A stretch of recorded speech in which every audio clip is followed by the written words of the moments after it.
Hello everyone, welcome back to my channel, Do It With Us. In today's video, we're going to talk about how to change voice on Messenger call.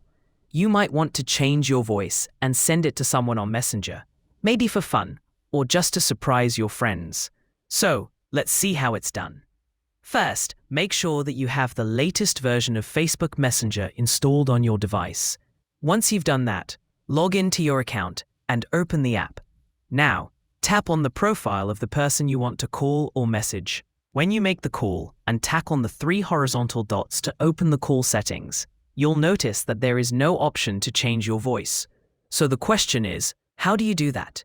Well, Facebook Messenger doesn't have any built-in feature to change your voice, but don't worry, there's an easy alternative.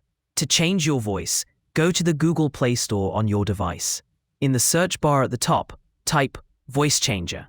You'll see many different apps that let you modify or record your voice in fun and creative ways.